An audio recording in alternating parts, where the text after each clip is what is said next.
ask for, Jeez, don't do that. had to use it. Don't do that. Ask for approval of minutes from March 25th. So moved. Second. Any discussion, corrections? All in favor? Aye. First Selectmen's comments. The only thing I'd like to mention, Gus just reminded me that this year is the 30th anniversary of Green Up Cleanup. And it's on the 27th, April 27th. We're looking for a huge turnout this year. We have the Conservation Commission who's going to be manning the North Madison site. My crew will be down at the Visitor Center on next to the Memorial Town Hall. And we've got a Girl Scout troop, and I think it's 60380, but I'm not positive. But they're all in this year, doing an awful lot. If you read my column this week, you'll see the kind of commitment that they're making to it. So I'm really excited, and I'm looking forward to everybody getting involved. Very cool. Number 4, citizens' comments. Phil. Yes, thank you, sir. Phil McPherson from Everett's Lane. I noticed you, I'm looking down at the item about the Academy School Committee, and you're not taking any action.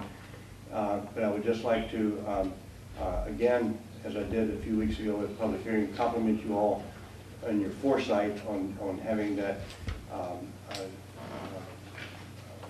call out done. I think we all know, many of us in this room know that these statistically significant polls are pretty accurate, and with that having come back in favor of the community center, there's no need to have an interim poll item, and so I would just again make that comment for the record. Thank you. Yeah. Any other citizen comments? Hearing none, I'm going to move on. Discuss and take action to proclaim April 27th, 2019 Green Up Cleanup Day. So moved. Second. Any discussion? I have a proclamation. Bruce, you want to read it? Sure. Whereas in 1984, the town of Madison held its first annual Green Up Cleanup Day to coincide with Earth Day, and whereas through the outstanding efforts of the Town Landscape Committee and numerous other volunteers, this program has continued to grow over the last several years, and whereas Madison has been in the forefront of a shoreline effort to combat litter, and whereas through the hard work of town residents, Madison has been given an annual spring cleaning, which is appreciated throughout the year. Now, therefore, we, the Board of Selectmen of the town of Madison, do hereby proclaim April 27, 2019 as Green Up Cleanup Day and urge all residents to participate in this worthwhile project. Great. Thank you.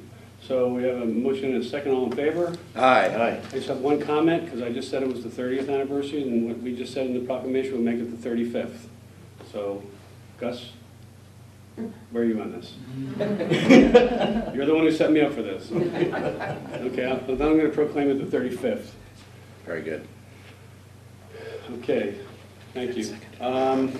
Number 6, discuss and take action to approve a special appropriation request from the Registrar's Office in the amount of $13,263. So moved. Second. Any discussion? Tom, I just wanted a clarification. We're being asked to approve a $13,000 increase, and that's just for a single referendum? So that's essentially what they have as a deficit right now. They're currently running a deficit right now, and then we need to hold the May referendum. So this $13,000 is what they need to make whole for the end of the fiscal year. The reason why they need so much is because we did not budget last year for the primary in August, and then the election in November ended up being one of the most expensive elections we've had because we had to order the full number of ballots. We had a really great voter turnout. So we spent more in November. We actually had a primary in August that was not budgeted at all. So we need to make their accounts whole and then budget the May referendum. Okay, so one of the things we've done in this upcoming budget is we've added an amount that would approximate another referendum. Yeah, That way- I That way, if added we a have a buffer. primary, we want to make that part of our continuing budget going forward. And we've already fixed it in the July upcoming budget anyways, right? Right, that's what I mean. Yeah, okay. We've put that in going forward so that we allow for the fact that there could be another election or referendum. Perfect.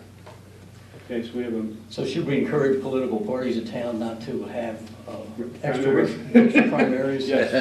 Keeps the cost down. Unfortunately, it happens at the state level, so. Yeah. Okay, so all in favor? Aye. Aye. Following line transfers are designated as routine and appropriate for approval as a civil action by the Board of Selectmen if so desired. The board member may request removal of any line transfer item from the consent agenda for review and discussion. The motion is to approve line transfers totaling $1,067.15. So moved. Second. Any discussion? All in favor? Aye. Number 8, discuss and take action to retain the services of Milano and Wanet LLC as attorneys to represent the town of Madison in assessment appeals cases that may be filed for the October 1st, 2018 grand list. So moved. Second. Discussion? Orietta, would you like to say anything? No? Pretty straightforward? It's pretty straightforward. Tom, I'd like to add that this has been a very successful relationship over the better part of 20 years. Yep. With this firm, and I think it's a win-win for the town. I agree. And we did actually go out for RFP this year. And we had 3 proposals. Yeah. And theirs was the preferred and better one. Okay. All in favor? Aye. Aye. Number 9, discuss and take action to approve the resignation of Amanda Mitchell from the Planning and Zoning Commission. So moved. Second. With our gratitude for her service. All in favor? Aye. Aye. Number 10, discuss and take action to approve the appointment of Giselle McDowell to the Planning and Zoning Commission. So moved. Second. Second. All in favor? Aye. Aye. Number 11, receive update and recommendation from the Ad hoc Academy School Community Center Design Committee. Bill? Thank you, Tom. She said I don't need that, so I'll try my voice. Good morning and thank you. I'd like to start by introducing and thanking the members of our committee who worked so hard and diligently on bringing this whole process to fruition. We have Roz Kama, Gus Horvath, Dick Pizarro. Missing are Catherine Flynn Donovan and John Michael Parker, who are educators and they're busy teaching children this morning. I'd also like to introduce and thank Felicia Smith from Colliers International. We worked very closely with her and Mark Skolenka, and later today you'll hear from Felicia. And also we have David Quisenberry, an architect from QA&M. We work very closely with their firm through Tom Arcari. I'd also like to recognize and thank Selectman Al Goldberg, who served as liaison from the Selectmen to our committee. Al was always available for advice and guidance, which was much needed along the way.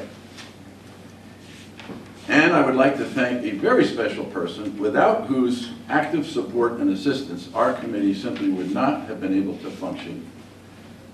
And she is Lauren Rhines, administrative assistant, whom we found extraordinarily valuable in completing our work. I would like to start by reading the 5 conclusions that our committee reached. 1, Academy School is indeed feasible for conversion to a community center with flexible, multi-use, and dedicated activity spaces.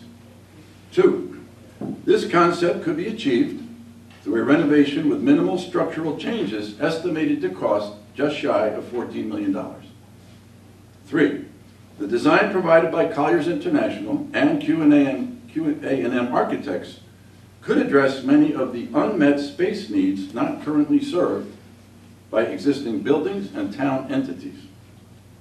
4, the Academy School Community Center would enable Madison residents to access social, recreational, educational, and commercial programming here in town that they are currently accessing from facilities in other towns. 5, Given the proposed architectural concept, Academy School is well sited for use as a community center. Now, to get a real hand look at this, I would like to refer all of you to the hallway out here where our committee member Dick Passero has assembled an amazing three-dimensional model of the conceptual design that we came up with, along with some very illustrative photographs. Our findings. Our first charge was to create a community-centered design proposal. Working closely with Colliers International and QA&M Architects, the committee has created a design proposal that calls for the renovation of the building, which will provide ample, flexible, multi-use, and dedicated use community spaces. These spaces will enable programming that might include general social activities, spaces for teens, preteens, early childhood, art, music, theater performance, education, culinary arts, small and large areas for meeting space, exercise and athletic facilities, administrative offices, and commercial opportunities and business ventures. The key phrases in our design are flexible and multi-use of available space, and please keep in mind over and over, what we are presenting today is a conceptual design. This is not yet a concrete reality. Our second charge was to create an estimate for the community, a cost estimate for the community center design proposal. The Colliers consultants and the architect have determined a cost estimate of just under $14 million for construction of the proposed design. This estimate is good through 2021. While we did not have the time or the opportunity to actively pursue alternate sources of funding, it is possible that significant alternate funding could be gathered through state and private grants, through state historic tax credits, and through private philanthropy. In a few minutes, Felicia Smith from Colliers will address in more detail, the estimates for operating costs.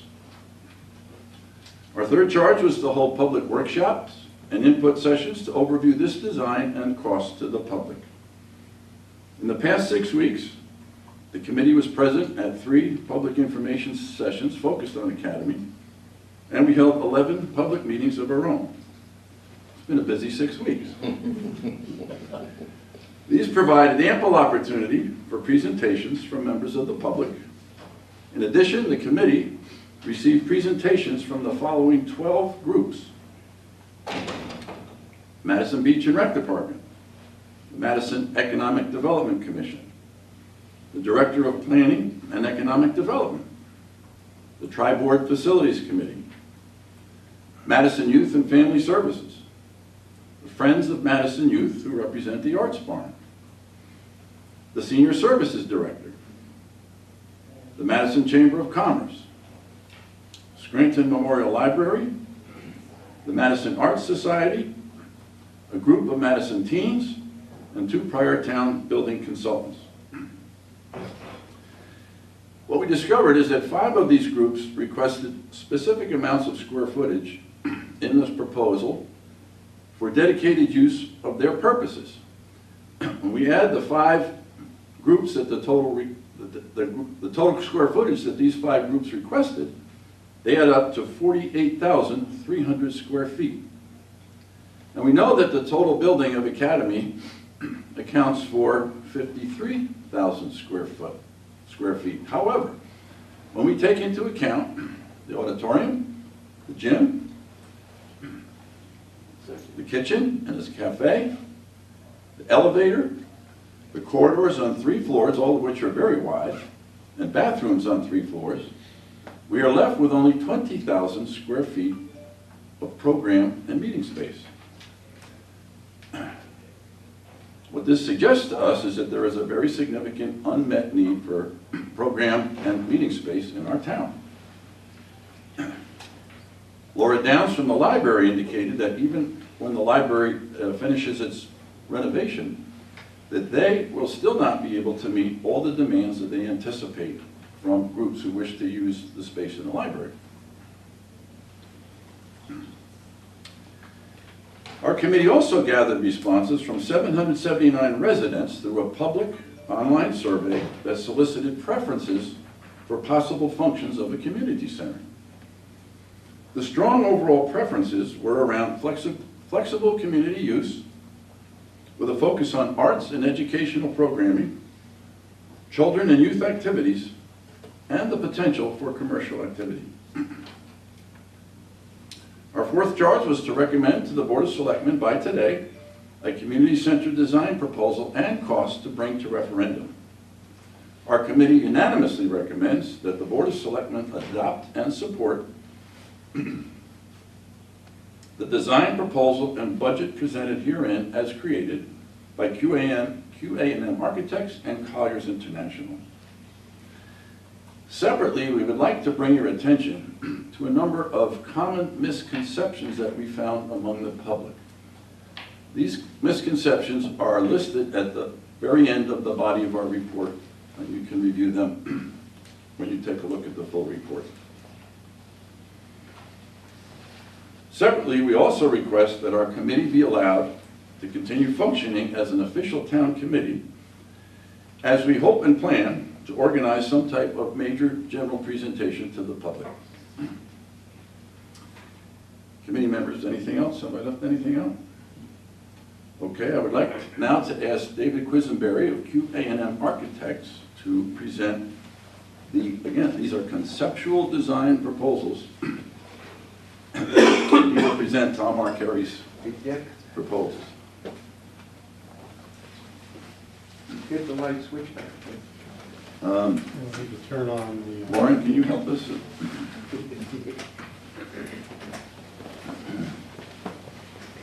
may need the microphone. Hit that red button. Yeah, you don't want that. You may need the microphone. Okay. You can ask her. Can everybody hear me? Yes. I will project my voice as much as I can, so you know, I don't need to hold a microphone. I need to hold the controller here. Thank you for giving me the opportunity to present the work that my firm performed on behalf of the entire community of Madison. And I hope you enjoy what you end up seeing here as the result of the hard work of all the people that just spoke.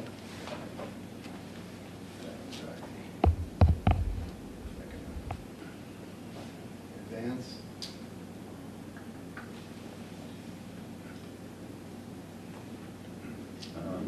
It's not,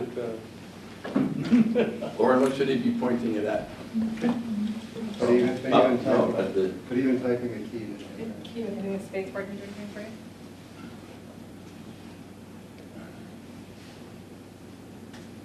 Yeah. But if you hit, That's should the work. one. Yeah, okay. I don't know. Anyway, let's start off, familiarize yourself. You, as a community, are probably far more familiar with the site than I am, but you have the original Academy School, which I believe has been closed for quite some time, sitting there idle, but it's in a fantastic location, you know, right near your beautiful, Village Green area, very easily accessible with Route 1 right nearby. So that was what we were asked to look at. I think she says pointed up at the projector. it's not working either way. Yeah, just try to hit the space bar.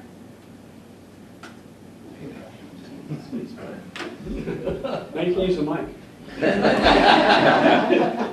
So, to familiarize yourself, the existing school, we have the original, what I'll call the historic portion of the school, and then there was a semi-unattractive addition put on a bunch of years ago.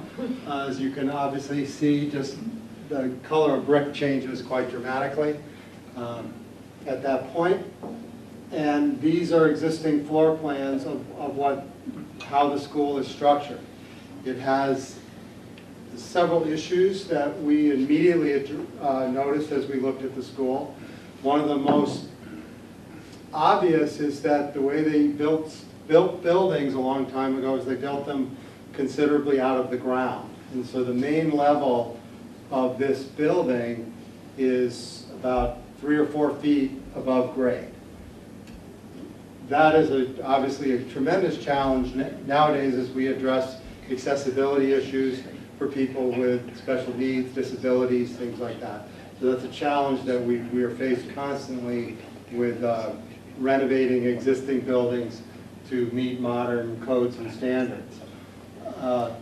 The other thing that we wanted to make was the fact that there's really no defined entrance. And if this is going to be a community center, that the very word center implies that it's something very important to the community, and therefore we want to make it obvious where you would enter the building and how you would access it. So we really kind of looked at that as an important element of the project.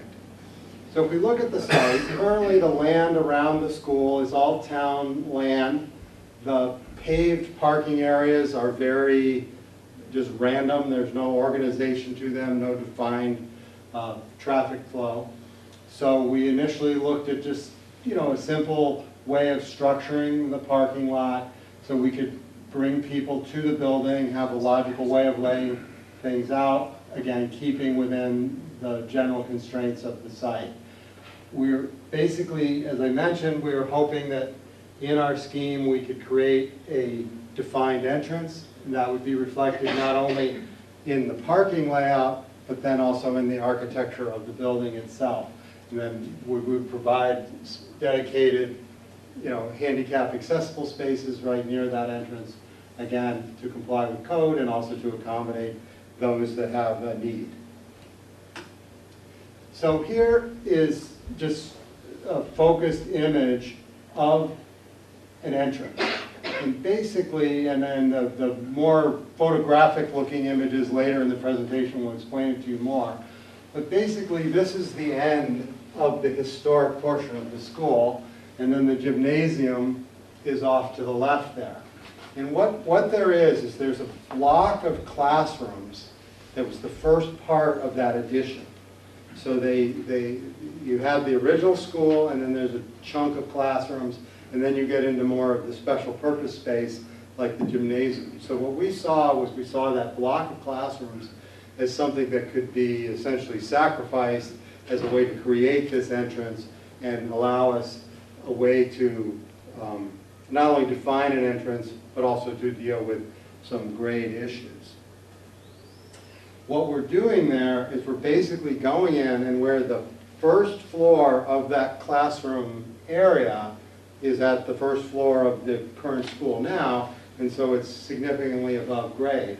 And so what we're proposing to do is essentially just take out that floor and then build a new floor slightly lower at the grade so that you can enter the building at grade, and then you're in basically a vestibule lobby atrium that now is essentially a story and a half tall, so it's a tall space, and we can come in, we can build an elevator in that location, allow people to come in through the defined entrance, either go upstairs slightly to the original first floor level, and then also use the elevator to access other levels of the building.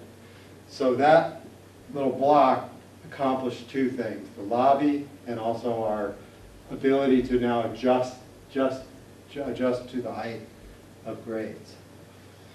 So in the lower level, I'll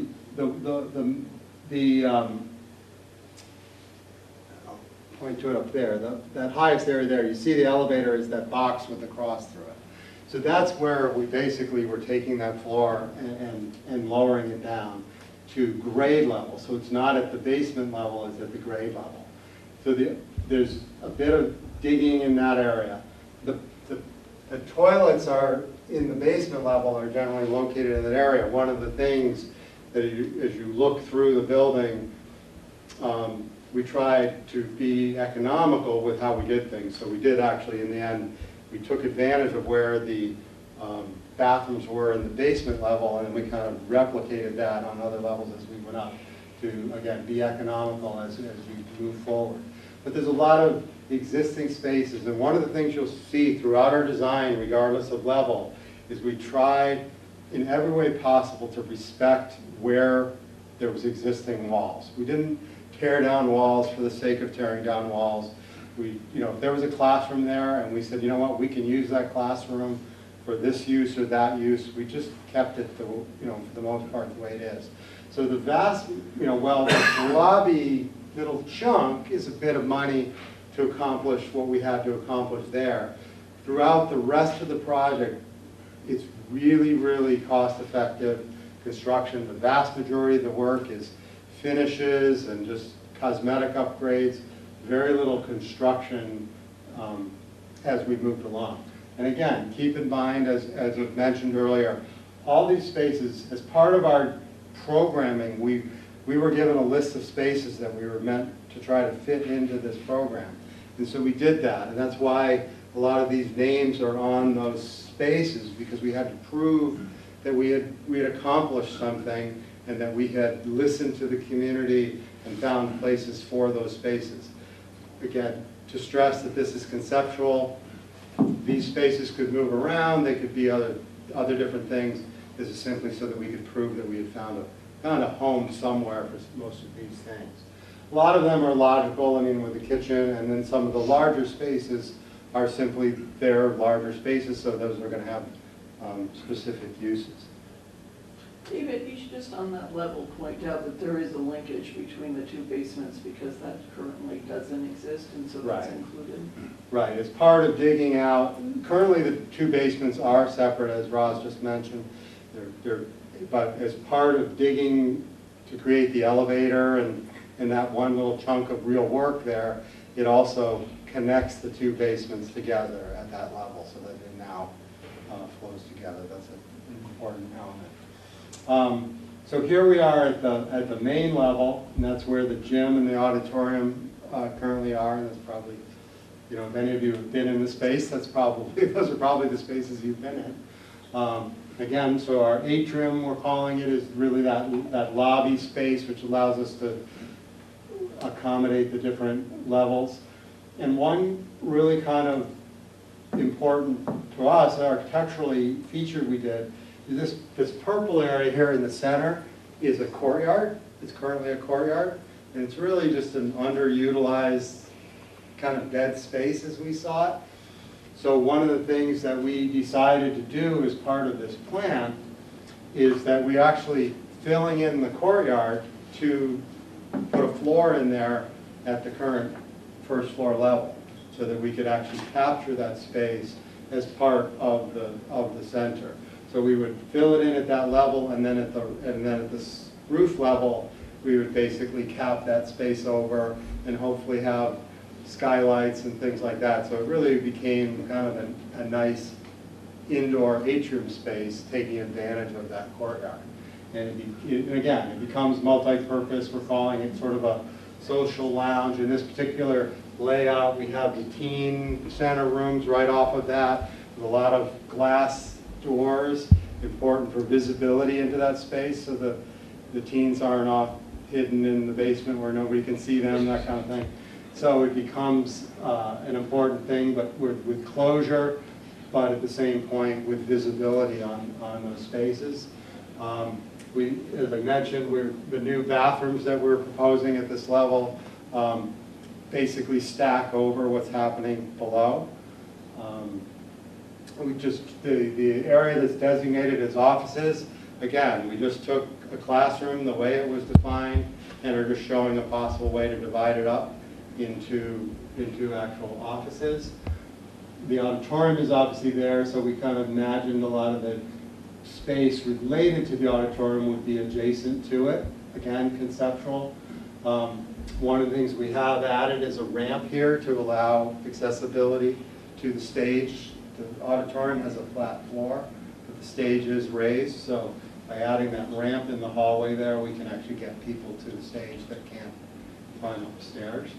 So we've accomplished that by doing the ramp. And at the upper level, again, the courtyard and the atrium have nothing at the upper level, but there is an opportunity as you walk around that hallway, you can still look down into those spaces.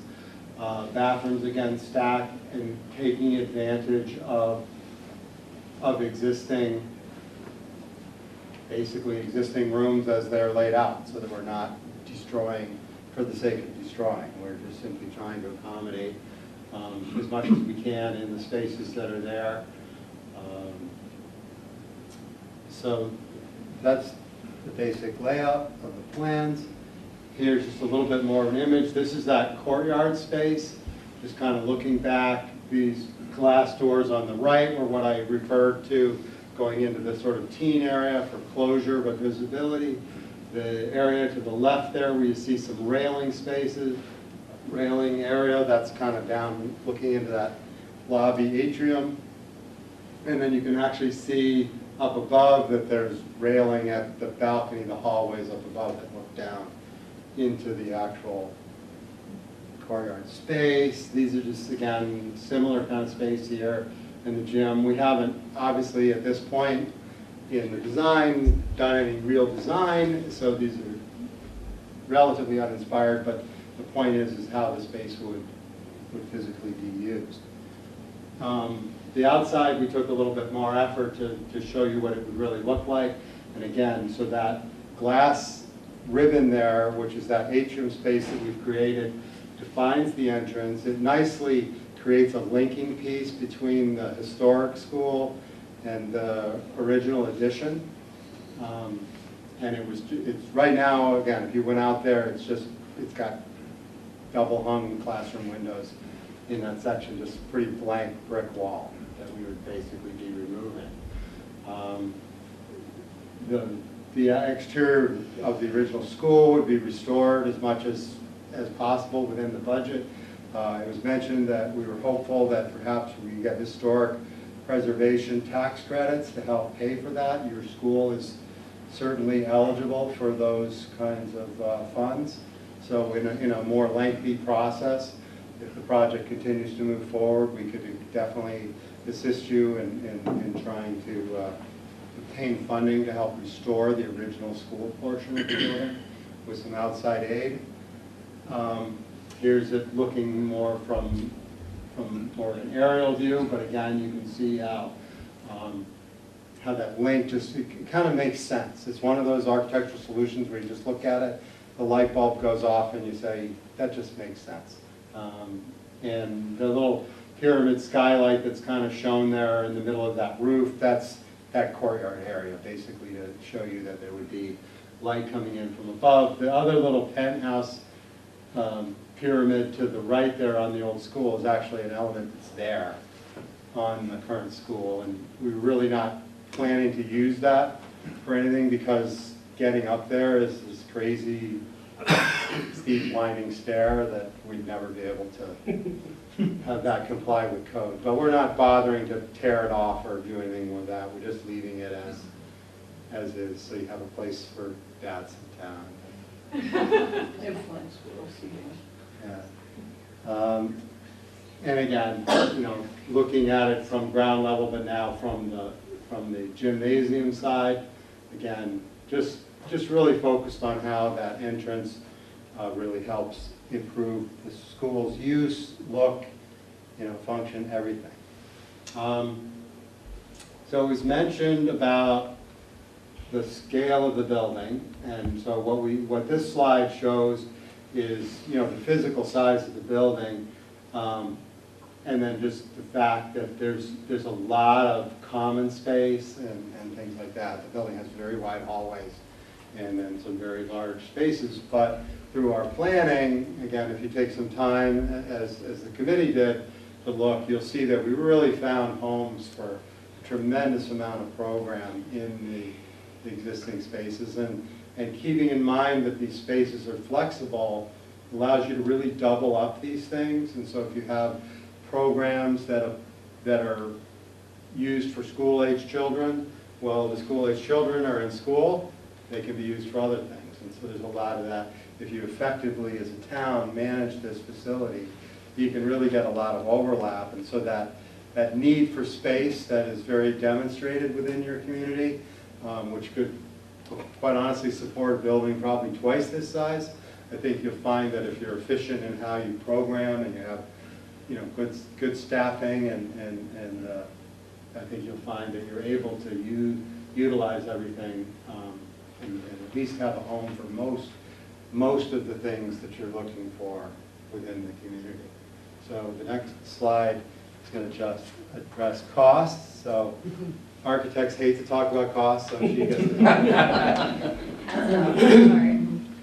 I'm Felicia Smith from Colliers. I worked with my colleague Mark Skolenka on this. You might be aware of him. He's been through a couple of iterations of the Academy committee. He unfortunately couldn't be with us, but I will present you with the numbers. So now that you've seen the beautiful conceptual designs, the real question is, what does this project cost? And can we do it for the original $14 million that was proposed in the Great Blue Hole? And the answer is yes. So as you can see, all in, the project total comes to just shy of $14 million at $13,924,000. So with that, we have a budget that has 50 line items. We've rolled that into 7 pretty distinct categories. So I'll just run through those very quickly. So building construction, that's the real bulk of your project, obviously, comes in at $8.5 million. And what that includes, we've broken that down further into heavy renovation, light renovation, mid-level renovation, and then new construction. The bulk of your costs are in your new construction and your heavy renovation. And that's really to address the atrium area with the elevator and also closing in the lobby. And that's really necessary to address your code issues. So that really takes care of the bulk of that. And then the rest of it is just a light renovation and a medium renovation throughout the rest of the space, bringing it up to code, cleaning it up, new finishes. When we break out the costs for light renovation, we said about 70% of that is going to be for mechanicals and all of that, and 35% of it into finishes. So we will be bringing all of the plumbing, electrical, all of those things up to code. Brand new systems are needed in this building. Moving on from that, related construction, as you can see, the $1.3 million price tag, 1.4 really. This is everything else outside of the actual building. This includes your hazardous materials, which will need to be abated in this building, includes a septic system, includes parking, site improvements, things like that. Moving on from that, your FF&E, fixtures, furnitures, and equipment. We like to say that's everything, if you turn the building over and shake it, everything that's not bolted down. So that's your chairs, some of your other related materials, some of your projectors, technology, things like that if you needed that. So we actually put in a pretty healthy budget for that.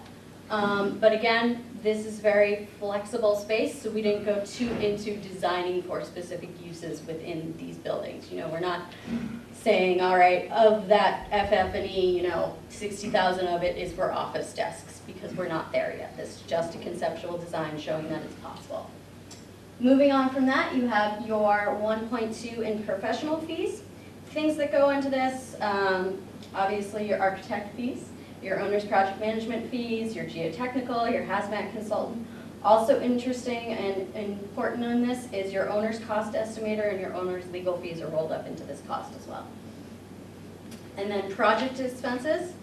What we consider in project expenses are the owner's insurance things, you know, necessary things like printing, material testing, moving final departments into the building, we did account for that, and most importantly, your cost in bond origination fees, and we can get more into that if you have any questions. And then, last but not least, escalation. It's important to keep this in mind. We did a 3% escalation assuming a 2021 breaking ground. That price goes up every year that we wait to actually break down, and important to note, Academy is in great shape, but the building only gets more and more difficult to renovate as the years go on. So that is something to keep in mind. Now, one item that you actually skipped over was the contingency. Oh, sorry, contingency, yes. So contingency is very significant. Our costs are, I believe we put 4.5 for construction contingency and 4.5 in owner's contingency. That's pretty average for a project of this size, what we find. And that's for anything that we don't account for. Obviously, you know, as we start going into actual design, if we were to continue, we would do all of our due diligence, but there's unforeseen field conditions, things like that, that need to be accounted for, and that's what the contingency was for. So that is the total project budget, and as you can see, we thought of everything and we did include that in, so that is all in. So moving on from that, if we were to complete this project, we were asked to think about what operating costs on an annual basis could also be. So as you see, the bulk of that is utilities for electric and gas combined. Let me see what are my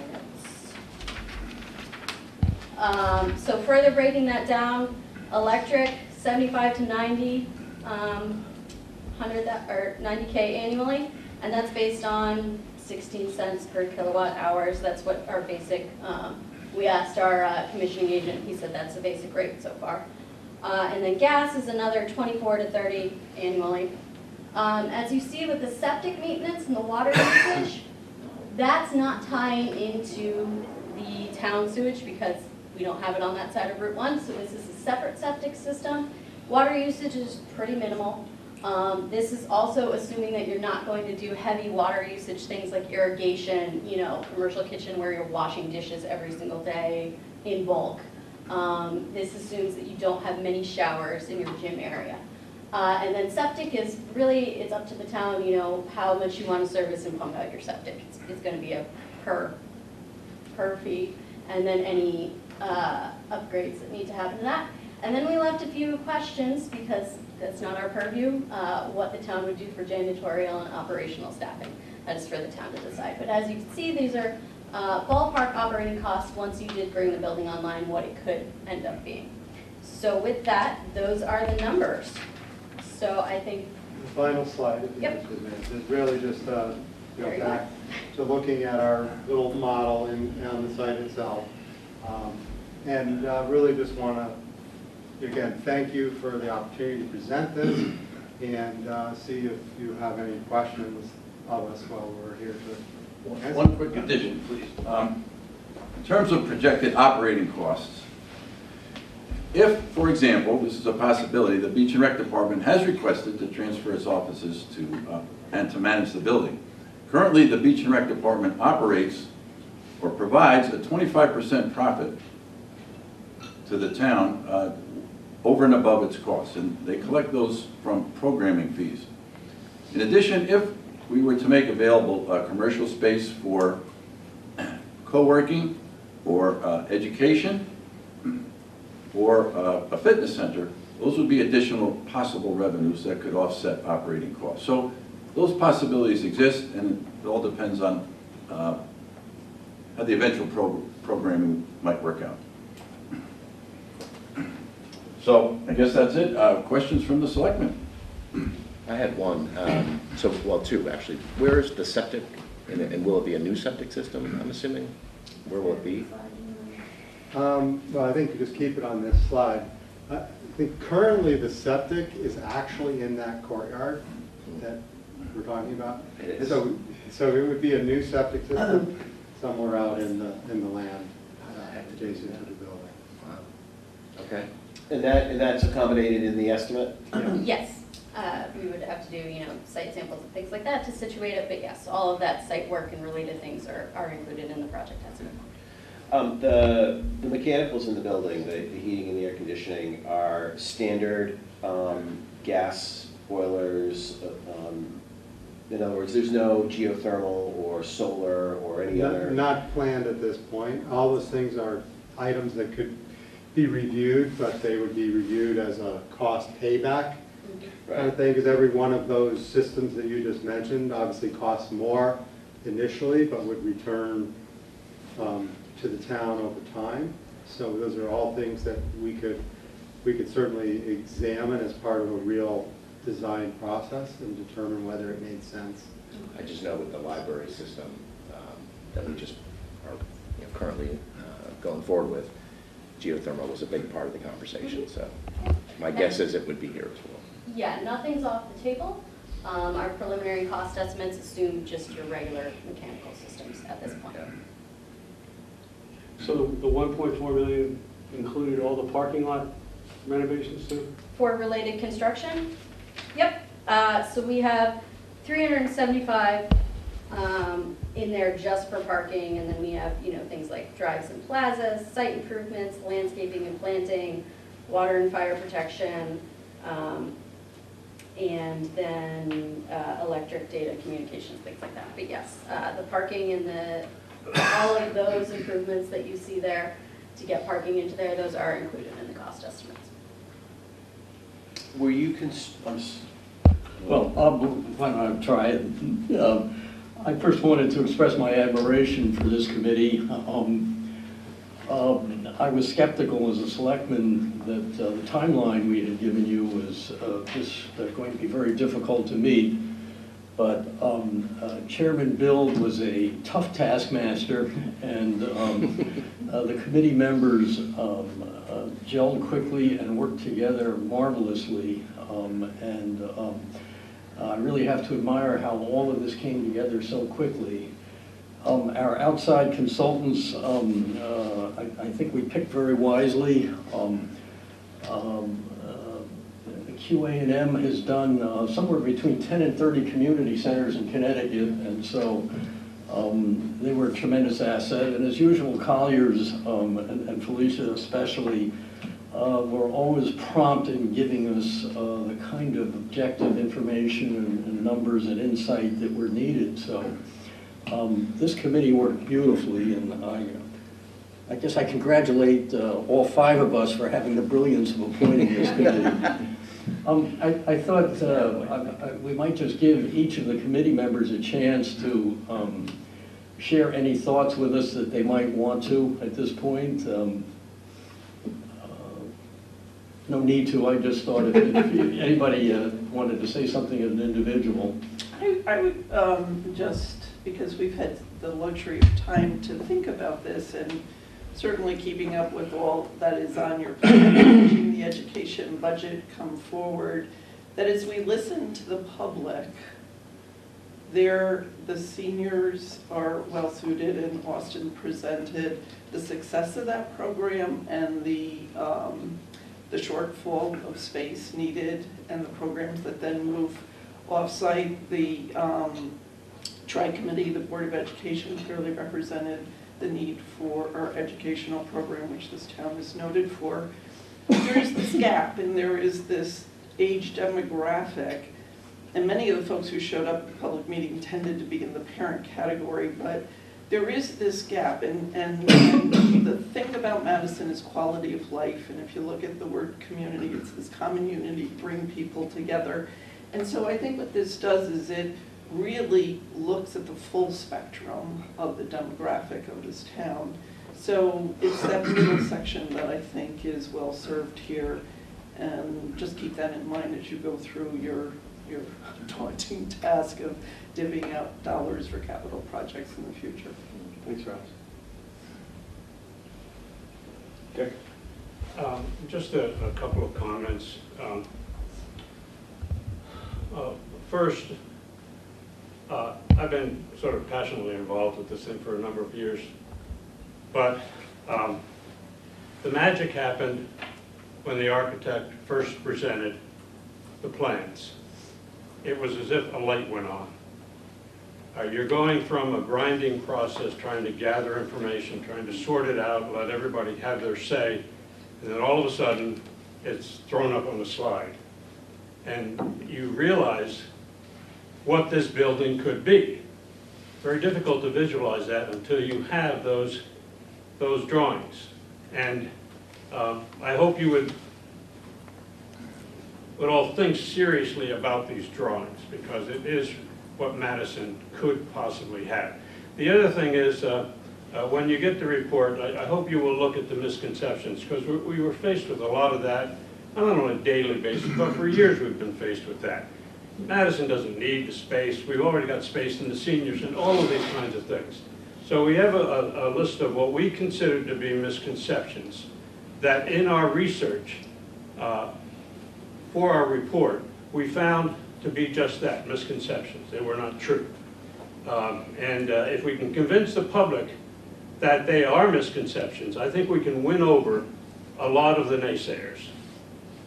So those are the two things I hope you would keep in mind as you take a look at the report. Yes?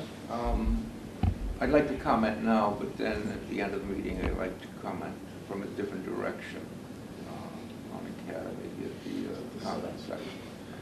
So addressing the issue here, the concept that the committee has come up with the help of the professionals, to reiterate what Dick said, maybe with a little different emphasis. I see the building now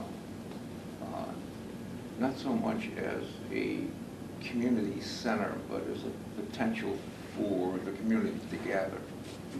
It's a gathering place for the community. And it is a multifaceted type of a gathering. We're talking about different age groups. We already have a senior center, which is not limited, but essentially designed for particular use. I think what the architects have come up with in the planning of this and Colliers is that we have a very, very flexible space concept for this building to use for the different folks who have different ideas of what the community center might be, and it's more of a gathering place. Thank you for the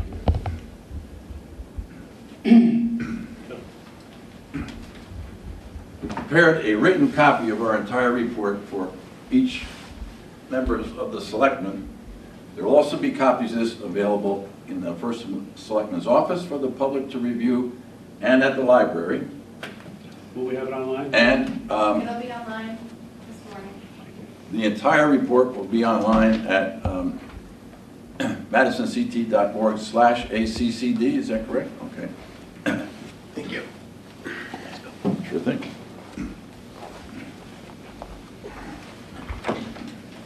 So I would first of all like to thank the committee. We gave you a daunting task and a very limited time to do it. You did a great job. I appreciate all your efforts. I can't believe in that amount of time you put out this kind of much paper, but that's great. A lot of stuff for us to look at and to talk about. But most of all, I sincerely appreciate the efforts of the committee. You guys, you did have a very difficult task, and you performed it really well. I appreciate that. It became your full-time job. One of the things we didn't put on the agenda, which we should have, is to discuss and take action regarding the referendum.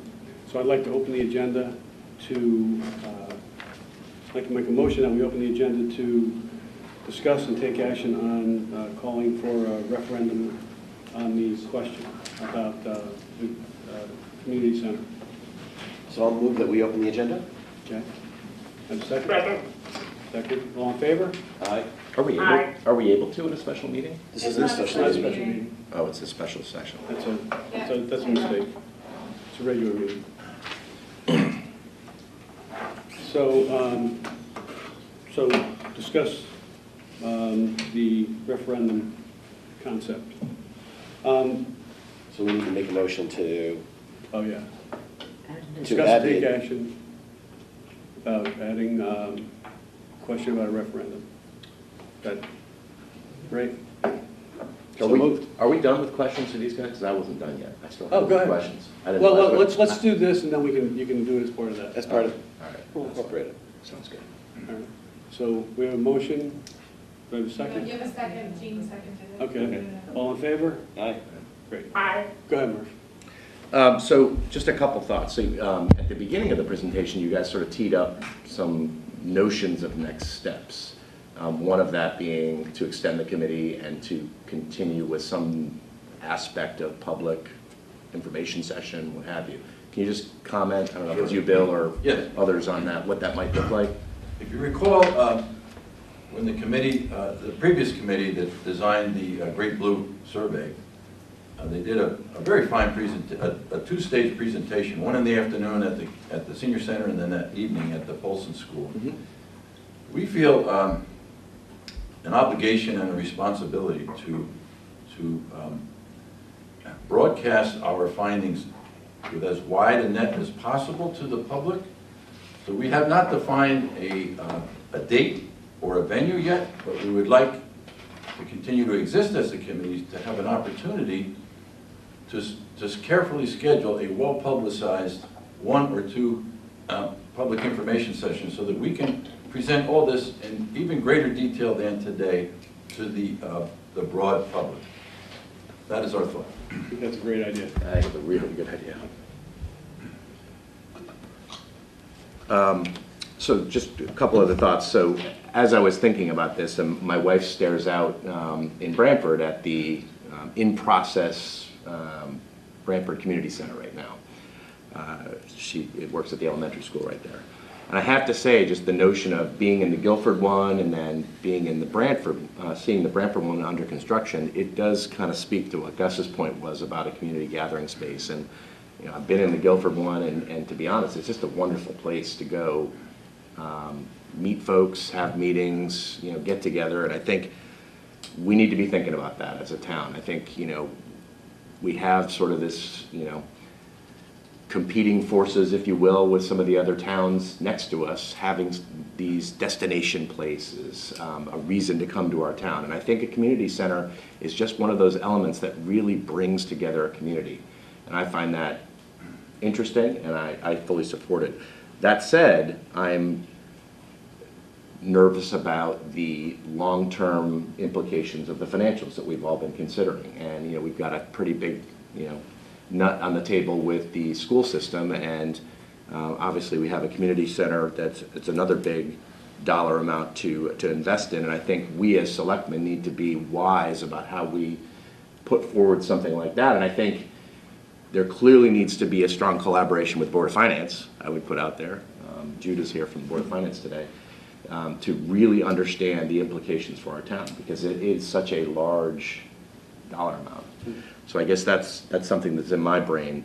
And then the last question I had as I was jotting notes down was around escalation and costs that could, you know, we put a number up there about contingency, but I've just gone through the library process and seeing how the dollars can, depending on how good the conceptual design is, and there's no judgment on the conceptual design, but how is there a percentage that we can expect it to go up relative to a detailed design?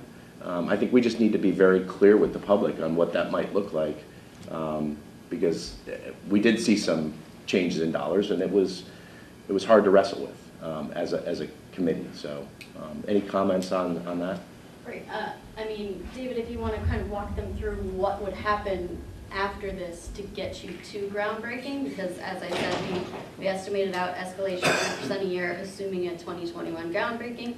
David will cover everything that needs to go into that to make that date. Right. I mean, part of one thing to keep in mind is when you see a contingency, very early in a project, you see what's called a design contingency. And often people look at that and they don't understand, what does a design contingency mean? And it means exactly what you're referring to, in that this is a concept, and so there's a lot of things that we don't know. As the design becomes more specific, there are items that move to become more specific.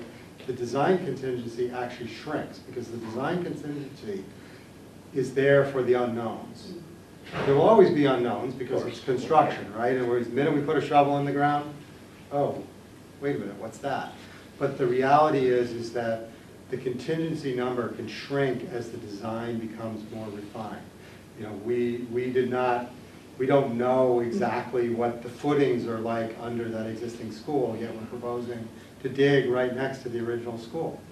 It's an unknown, right? They've covered that. In our minds, they've covered that.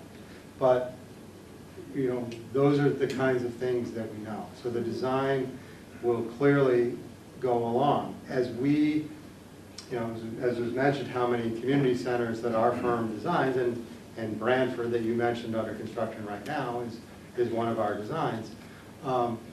is that we're well aware of how when a community votes to spend money, that's it, right? And there's no like going back with your hands out saying, well, we forgot about this or we forgot about that. And that's obviously your job, but it's our job as design professionals as well. So we're very good at designing to your budget. And if we weren't, we wouldn't be as successful as we are in doing these type of facilities.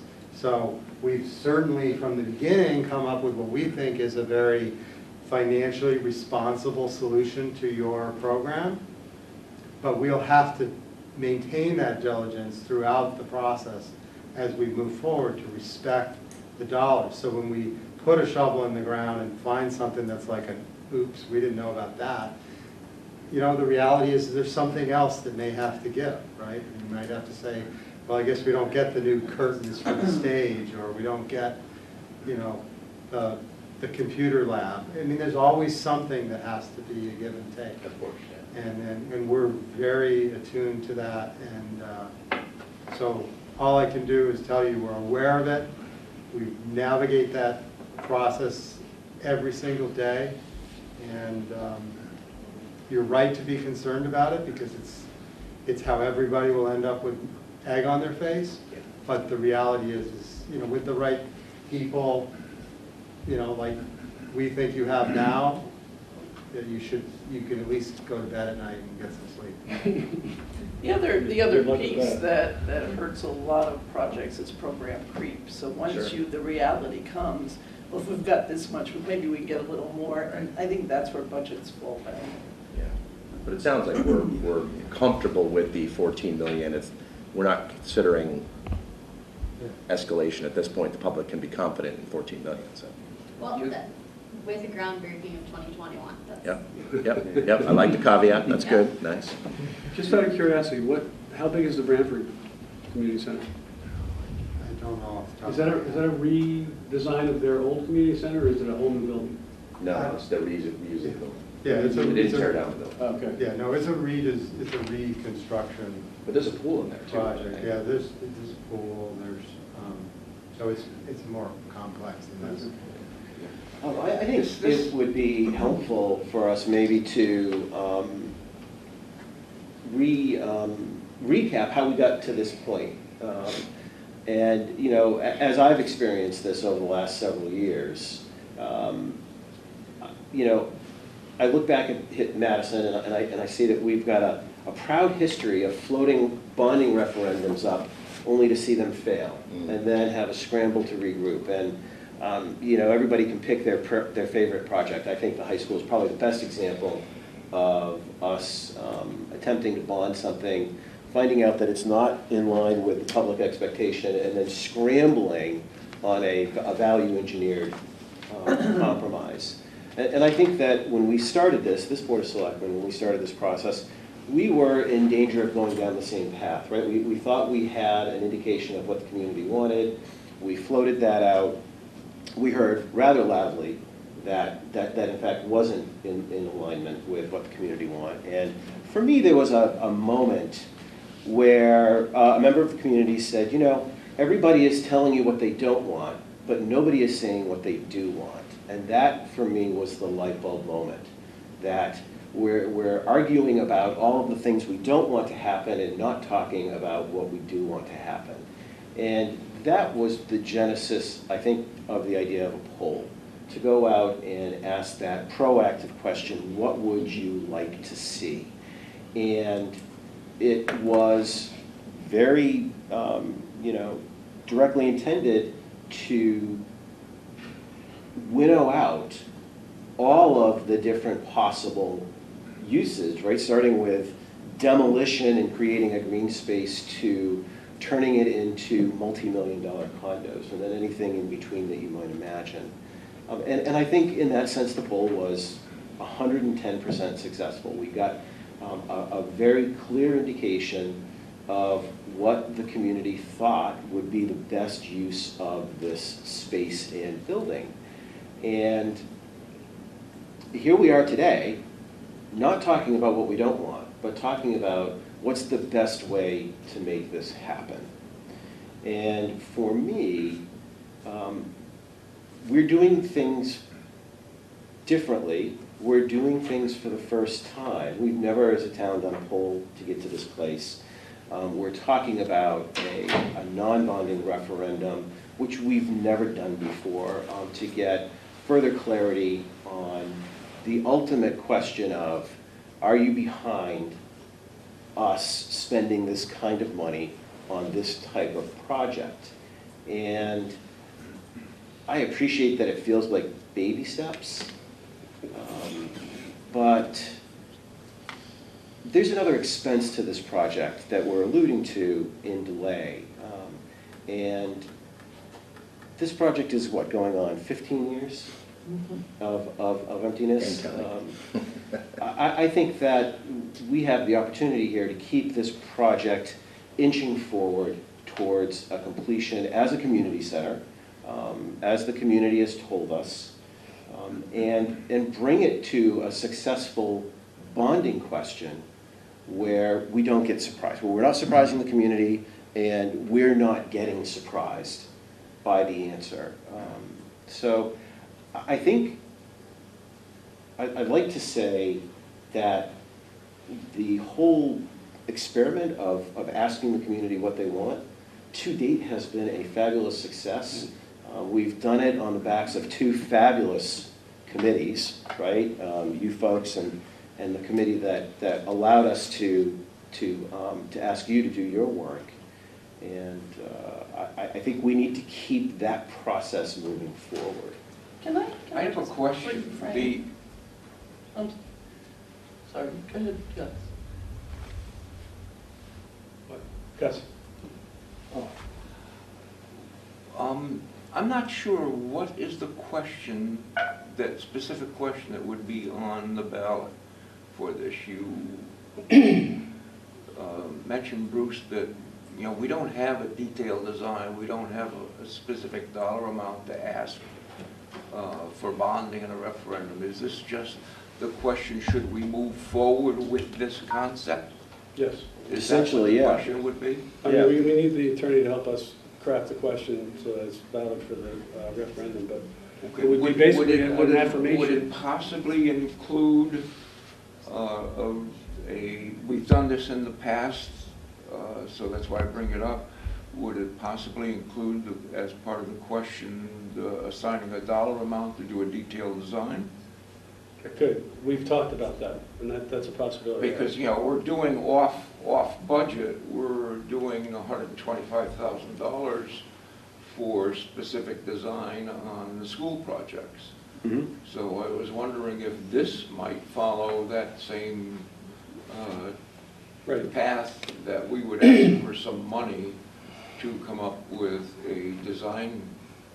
Yeah, either as part of the question or as a follow-up, like town meeting, where we'd authorize spending the money, but yeah. Yeah, because if we don't do that step, the baby steps are really going to be baby if we don't do something to get some specificity to, boy, I got that out pretty good, to get some detailed design and some detailed budgeting so folks know what this is. Because I would like to see this project not get buried. It has to go through SIP, but not to get buried in it by the tsunami of the Board of Education's request for dollars, because there's a very good chance that that could happen. I'd like to see this project as a standalone as much as it can within the SIP process. Well, I think that it's going to be one of our most important jobs as we move into the capital planning phase of next year's budget, to make sure that this has its proper place in the queue. Yeah, but in order to do that, I would like to see us get into more detailed design. I would like to see some money, $25,000 to $50,000 or whatever. The Board of Ed is asking for $125,000. Right. I would think it could be done for $25,000 to $50,000 for this project. Thanks, guys. Guys? So I would just refine what Bruce said, and Al and I have had several conversations that we've done our due diligence. You have the what can happen to this building, the how it can happen, I think from this group, the Board of Selectmen, you have to articulate the why. And if you get the why right, the quality of life, the ability to create this place for the common good of assembly, people will vote for that. You know, you get hung up on the dollars, but if you can passionately present the why, I think it's an easy sell. So that's a great segue into the strategic plan that we've been having the discussion. So for the people that are paying attention to all of the conversations we're having, we recognize that the greater strategy and vision for the town has something that's been missing, and we've chosen to undertake that work. And clearly, we've identified community and quality of life as one of our foundational pillars, along with our natural resources, our education system, and others. And so this is a perfect fit into fulfilling that mission. And I think gets directly to your why, right? That's because people get behind the why, not the what. And I think there's a natural story. There's a compelling story behind all of this. And for me, this building also paints the picture. It's a remarkable building, and so it's a gift. And a centerpiece to the town. Right. Yeah. Right. Tom, not to put you on the spot, but I'm going to put you on the spot.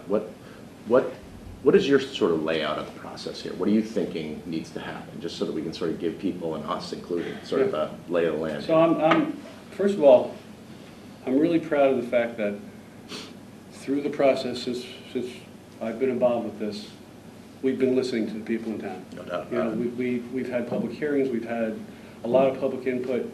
We've seen things change dramatically from where we first started, and that's because we listen to people. And I think that's important. Fact of the matter is, I hear from a lot of people and I hear a lot of different things, okay? And so I think we need to give everybody a voice. And that voice isn't always the loudest voice. The voice is sometimes the voice that's anonymous, that's afraid to speak up in the public, but wants to have their say. And that's what I think we correct with the referendum. We give everybody an opportunity to have a voice. And that's been my goal from the beginning. There hasn't been anything that I've done through this process to push my will on people, other than writing articles or talking about things.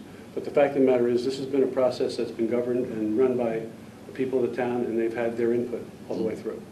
And so I think this is the necessary culmination of that. This is at least the third time we selectmen have had a public discussion on this issue, and as in the past, I'm still remaining unpersuaded. As I look at the history of this town and how we go through our building projects and referenda, and as I look at what other towns have done, and I've had a chance to talk with our resource people, it seems to me that there is a way forward for the five of us to agree on, and that is to take this to referendum, bonding referendum. And that is how we have traditionally done it in this town. That is how other towns do it. And frankly, as I think back in the past, we have more information now for a referendum than we traditionally have had when we've gone to referendum. We have a conceptual scheme from an architect which is clearly realistic and practical. We have some solid numbers from a firm we respect as to the construction costs. And so my question to you is, why don't we take this to our traditional, realistic, binding referendum? What is a baby step by us in terms of learning what the public wants that a real referendum doesn't? Yes, we've had referendum fail in the past, and we've learned from it when they have failed and come back with a different proposal. And it seems to me we are ready for that referendum as soon as we and the Board of Finance can straighten out certain policy questions here. So to me, the five of us seem to be ready to do a referendum. We're arguing about just what the question should be. And the timing, maybe. And I'm posing, what is the harm? Why would we want to do this differently than we've done this in the past? I fear that if we set up a series of referenda, that it looks like we, the selectmen, are putting our thumb on the scale, that we are trying to influence this project by erecting extra hurdles and extra steps that this project has to go through that other projects in the past have not. So I'm with you. I think we're all together. This thing needs to go to the people. I think I'm just trying to narrow down our disagreement here. I think we need to focus on what does this extra referendum accomplish. From what I've heard, it would be binding if it failed, but not binding if it passed.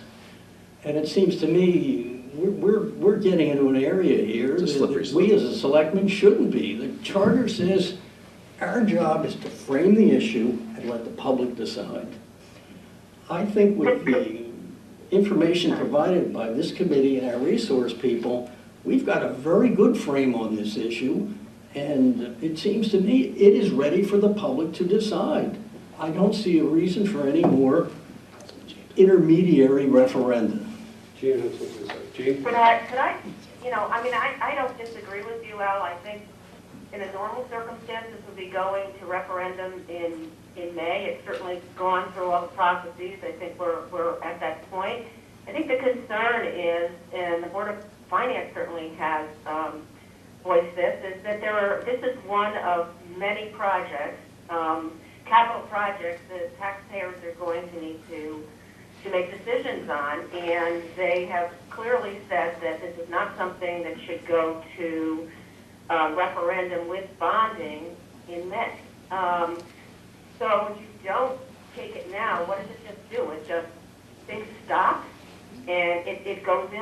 I think at this point the idea, and maybe it is non-traditional, but is to get the affirmation from taxpayers that this should be included in a bigger, in a bigger referendum. And again, if we weren't in a position where we were looking at, major expenditures for schools and other projects, this could easily go to referendum right now, and the decision could be made. But we're not in that situation. So that's why I think we need this interim referendum. And I think to Felicia's point, the fact of the matter is, we're looking at moving this along in May as opposed to November or next May or whatever.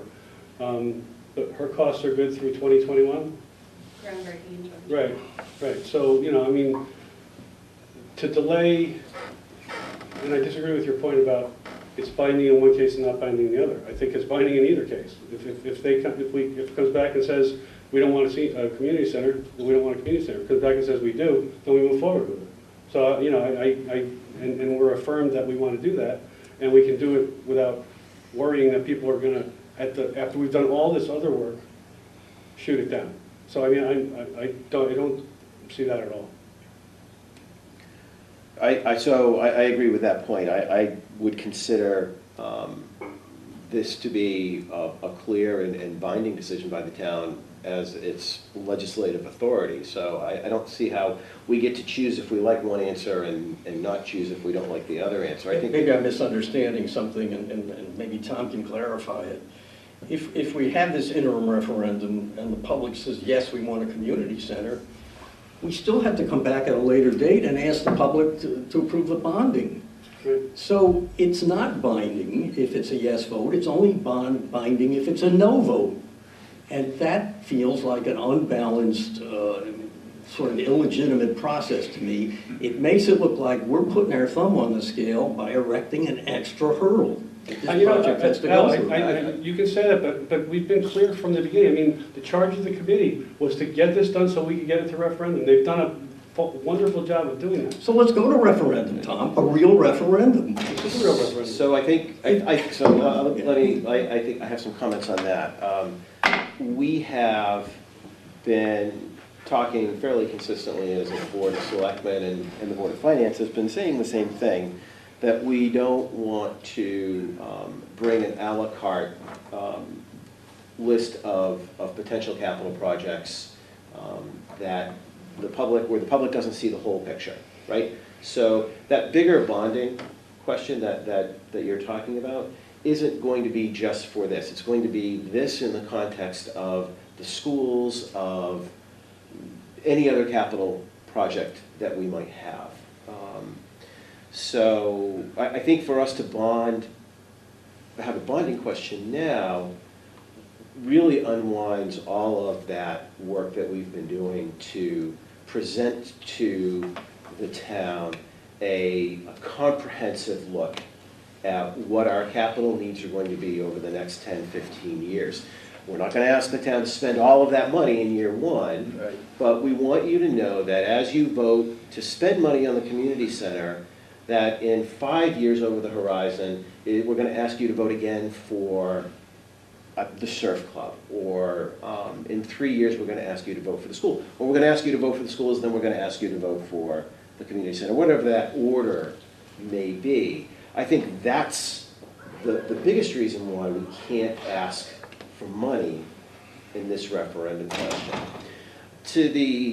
To your point about the hurdles in the process, again, I go back to, what if we put the new high school through this process? Would we end up with the compromises that we got? What if we put Salt Meadow through that process? Would we have ended up in a different place?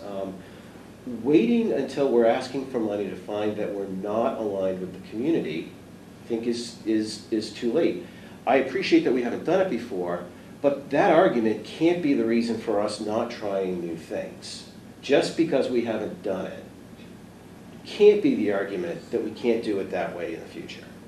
That said, though, Bruce, so I hear your point, and I don't disagree with what you're saying, but spit back the words that you said earlier, which was we got a very clear indication from the public on what the public wants. So why do, hang on. So why do we need to reaffirm then? We've done the poll, we've had 2 active committees, we've gone down this path already. I think we've gotten a very, very clear indication from the public on what they want this building to be. So I think, why wouldn't we take the additional time to collaborate with the Board of Finance and get this right and go to the public with an informed dollar amount, something that they can feel comfortable about, and then vote? I think why do we need to waste the public's time and the public's money, candidly? We're not wasting any money, we're doing it at the same time as the Right. referendum. And the problem I have with the logic there is that we're saying that the poll is good and scientific, and that the people who voted in favor of that were informed enough to make an intelligent decision, except now today we don't have enough information to let the public make an informed, intelligent decision. If the information, which is substantially the same as this from a dollar amount, from a gross dollar amount, was good enough to say that those 400 people polled had enough information to make an informed decision, then certainly we have to say we have enough information to let the public make an informed decision. Plus, we can have some public hearings between now and then to better John, inform people. with that, yeah. I think what I'd like to suggest is that we vote on having a referendum if we agree to have it, that we have a special meeting on Wednesday to approve the question. That'll give me time to get to our attorneys, have them draw up the question, and then we can have a very quick special meeting to approve or... I'd love to hear from the attorney directly on whether we even need this stuff or not. I think that was something that we had asked for a We've while asked for ago. that a couple of times, Tom. And we've heard from him that it is. We You haven't didn't- shared anything with us. We haven't heard anything. Okay. You may have heard. We haven't heard. I thought that we sent the email that he sent to you, but we'll I haven't send seen it out anything to from you. the attorney. Okay. The other Tom, you have spoken to town council about this? Yeah. Or bond council? Both. Conference. Both, yeah. Both. And what's their answer been?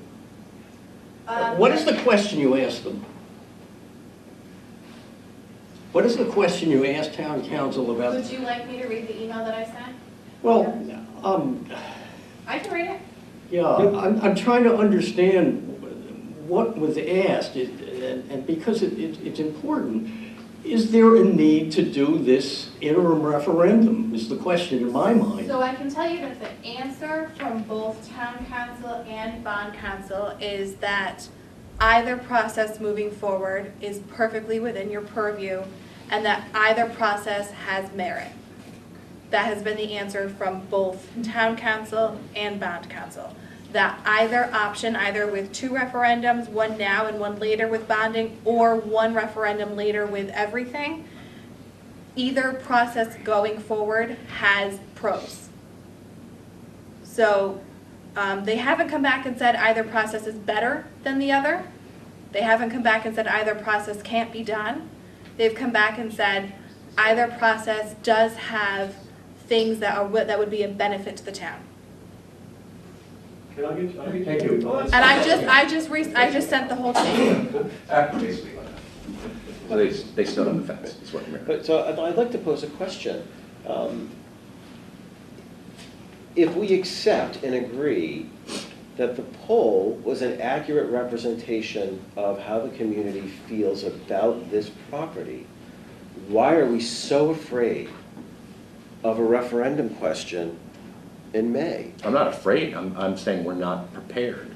My suggestion is that we need to have, we can't think of this project in isolation. We've got other things that we need to be considering. We need to be working with the Board of Finance and listening candidly to the Board of Finance in terms of their recommendations back to us. Well, I'd be happy to have the Board of Finance come to the public hearings that we have and weigh in there. You know, I mean, they've pretty much been silent throughout this whole process, and that would be fine with me if they came in and also contributed to the public hearing.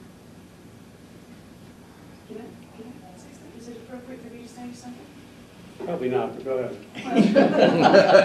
I'm Jude Friedman, and I'm on the Board of Finance, and I'm not the chair, so I really can't speak for the board, but we have addressed this on the Board of Finance.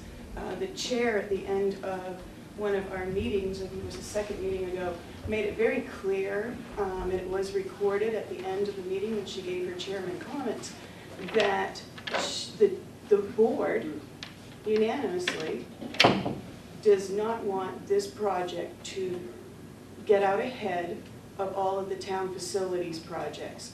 That as a tri-board, we have agreed since last summer at least, that we would look at the town's strategic plan and the needs in that strategic plan, which would include academy, and the Board of Education's facility studies, that we would look at all of those together. This was all 3 boards agreed to do this as a tri-board, and that we would go to the public with that together, because we wanted the public to know exactly what the projects that were needed were going to be, what the cost of those projects were.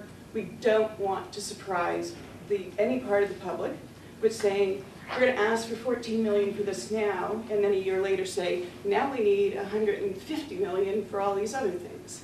We don't want that to happen. We all agreed on that. And Jean made comments very clear, speaking for the Board of Finance, that we were against, you say they haven't been public, we have been public, that we are against any one project getting ahead of any of the other projects, because that isn't what we agreed to, and that's not fiscally responsible, in our opinion. Okay, so I think what we're actually doing is we're deciding whether or not it should be incorporated into the project going forward. I think that's exactly right. That's exactly what we're doing. That's exactly the point I was trying to make earlier. This doesn't put it ahead of anything else. That's a misinterpretation of what we said. We do not think that this needs to go forward in May, and we think, if anything, you should go forward with your design committee, as you do with any other public building proposal. You should get your specifics, you should get your public input, the public can be part of that year-long project, and then you go forward and put it inside the 10-year plan. Okay. Anyway, we can argue about this back and forth, we just don't agree. You know. Anybody have anything else that they want to say? Not hearing anything, I'm going to ask for a vote on the motion to hold the referendum with the May 15th budget referendum. All in favor? Wait a minute, Tom. We said we were going to get together Wednesday to talk about what the question should be. Right. I'm not ready to vote on anything until I see what the question is. Okay, so we vote today whether or not we want to have the referendum. If we don't want to have the Are referendum, we it's moot. bound on timing? If we Is have, timing if an we want to issue? have the referendum on Wednesday, we'll have the question. To If vote we for don't agree on the question, it's moot. I mean, I just asked Lauren, we're not bound on, we can wait till Wednesday if we have a special meeting, because we're not bound on time to lock in a referendum, so I don't, it might be helpful for us to, I'd love to be able to see what town council said directly, get informed by town council. I think that's just responsible. I'm just trying to think. So we would have two, we'd have two agenda items on the special meeting? Is that what we would move to have a vote? To vote for the And referendum. then one would be, and then the second would be to have the question, to vote on the question itself. Yeah, to bring the question aside. Because there's no way to do this all as one agenda item.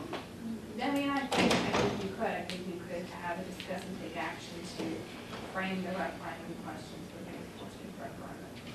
And I could include the draft of whatever the attorney provides. If we vote Because if you whether or vote not to have a referendum today and we vote against it, then that, makes the special meeting moot. Yeah, fair point. Yeah. So I'm just suggesting that we vote whether or not we want to have a referendum in May on this question. And then if we agree that we want to, then on Wednesday we can frame the question. Is that your motion? That's my motion. I think. I don't see any reason why we have Let's to see if there's a second. do that today. Let's see if We're let's see going to if be there's a forced second. to do this on Wednesday whenever we gather next. Well, we already motioned an agenda item here. I don't know if we need to we have a motion and a second on an agenda item. I don't know if it's anything like what Tom just said. So you added item 11A to your agenda to discuss and take action to add a question on the May 14th, 2019 referendum to approve the Academy School Community Center design plan and costs. So if you approve that now to add the question, then we would need to call the special meeting to actually formulate the question. Right. And that's what I'm proposing that we do. Okay. Any other discussion? Was there a second on that? Yeah, there was. Yeah, I did it and Jean seconded it. To open the agenda. To open, Just open the There is agenda. no motion or second right now on the actual motion. We can actually make a motion to. Oh, okay. We just open the Motion to agenda. open the agenda to add this item. So now we need to have a motion and a second to approve that item. Okay, I thought we did. I thought Tom made the motion, I did make them. so somebody needs to second it. That was my point. Okay, I'll second it. Okay. Any further discussion?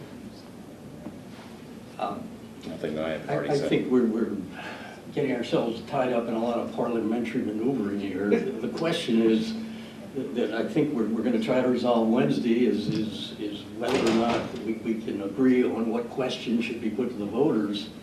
And at this point in time, Tom, I'm not ready to commit anything to a May referendum. I'm willing to commit to a referendum. I don't know that it's in May, but until the five of us get together on what the question is and how we coordinate with our Board of Finance colleagues, I'm not ready to commit this morning to a May referendum. I feel like we're pushing ourselves into a box that we can't even agree on what the question should be and when it should be put. So I'm uncomfortable voting this morning. I don't know why we have to force a vote this morning when it looks like we're going to be rolling up our sleeves on Wednesday and going through the same discussion. So I would ask that we just table this until Wednesday. We've agreed we got to get together again to hash this out. And get some more information from our attorneys. What's the harm, I guess?